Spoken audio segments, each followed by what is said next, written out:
Previously on Dark Knights of Steel, Krypton, the homeworld of Superman, is about to get destroyed. Seeing this horrifying situation, Jor-El and his wife Lara escape the planet with their unborn child, Kal-El, and landed into a medieval Earth. There, Jor-El starts a new family along with his wife and son and build a new kingdom, and their protector is the Dark Knight, Bruce Wayne. But then, a prophecy points the kingdom of Hells a threat to the humankind.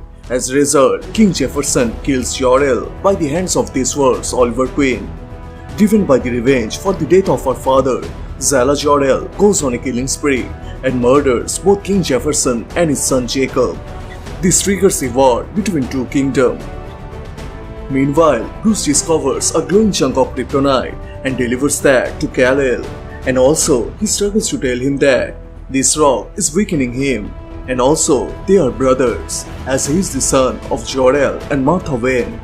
But before Bruce can fully express himself, Kal-El stabs Bruce with that kryptonite chunk and let him know that there will be only one king, and that is him, and he leaves Bruce for dead. But later, Jonathan Kent and Martha finds the weakened Bruce, and after removing the kryptonite chunk from his chest, they bring him to their farm to recover his wound. Later, in the Kingdom of Storms, as Constantine mourns the death of his King Jefferson, he is approached by Tim Drake, who tries to console him. But in response, John blasts him out of the room and exposes his secret as Robin in front of Princess Jennifer. As she learns the truth, she tries to kill Tim, but Constantine stops her and tells her to let him go to the Kingdom of Hells and inform them that the war is coming. Later, Constantine summons the demon head, Ra's al Ghul, to revive King Jefferson, but he tells him that's not possible as there is no heart present in his body, but he can revive Prince Jacob, but in return, Constantine have to give him the location of the Titans. Meanwhile, Kal-El confronts the Amazonians to convince them not to join the Kingdom of Storms against the Hells because they did not kill King Jefferson and his son, but it was already too late, as they already set sail into the ocean for the lands of Hell, and they will win this war against the Hells. Welcome to Comicstube YouTube channel. In today's video, we will review Chapter 7 of the Dark Knights of Steel. You can find all the previous chapters on this playlist. So if you guys are new to this channel, please subscribe and turn on all the notifications to never miss any future uploads. Please like, comment and share. All the text and images are owned by a suspected company. You can support them by purchasing it digitally or from any offline stores. The issue opens up with Bruce Wayne, who is having a nightmare where Queen Lara, Kal-El and Zala Jor-El are going on a rampage and destroy everything on their way.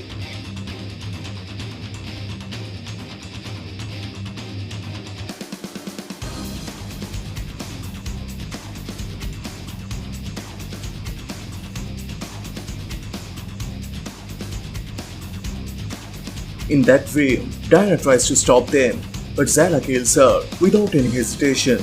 And as Bruce charges at them, Queen Lara lands a powerful punch at his face, and as she informs him this world is belong to them, the Hells gathers in front of him and burn him alive with their massive heat vision.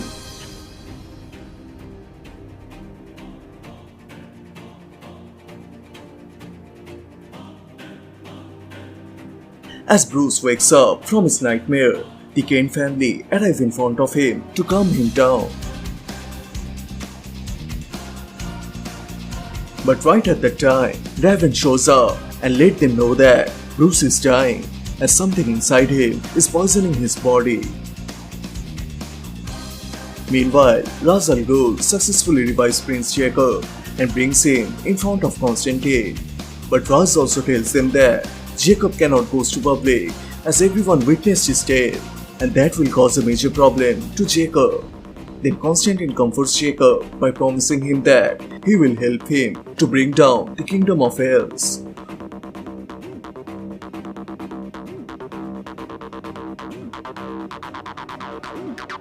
While leaving, Ras then reminds Constantine of their deal about the Titans.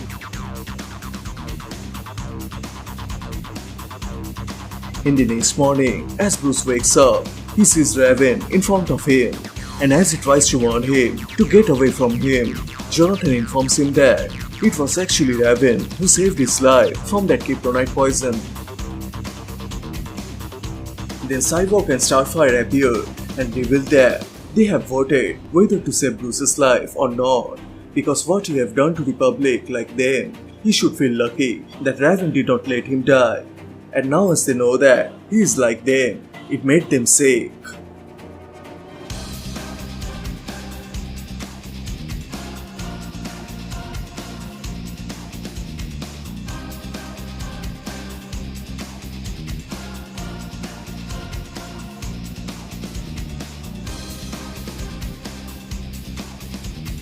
Jonathan then approaches in front of Bruce and let him know that he knows Bruce is Jor-El's son, and it makes more clear to him when Bruce fell out of sky without getting killed. As Martha tries to tell Bruce, these children are not monsters, they are just hiding here from the society, Starfire captures Dick Grayson, who was searching for Bruce in the Kent farm.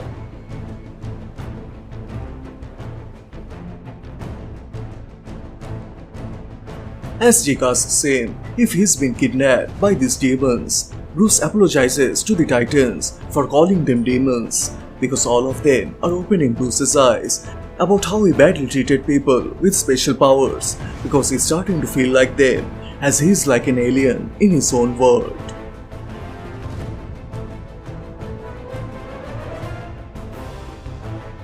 But then Bruce detects someone outside the farm with his X-Vision. And they are none other than Ra's al Ghul and his daughter Talia al Ghul, who came here to capture the Titans.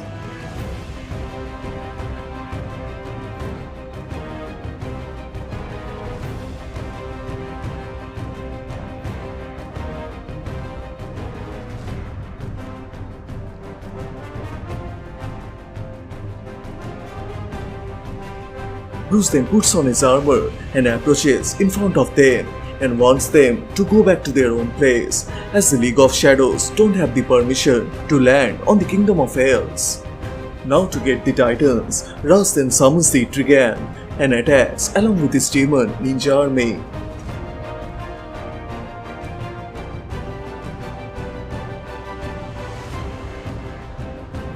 Trigan then releases the Hellfire at Bruce, but then he gets shocked as that fire does not affect him.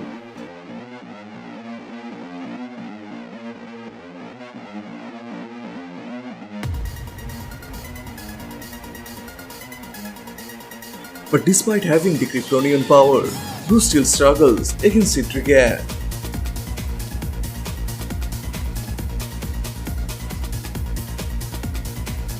Before the Bat Prince gets murdered by Ra's al Ghul, Titans join the fight, and Gar transforms himself into a giant dragon, and with the help of the Titans, Bruce charges at the demon army. And right at that time, Bruce fires a massive heat vision from his eyes directly at Trigan and severely injured him during the fight. Then he tells Talia to take her father and leave the land of the elves.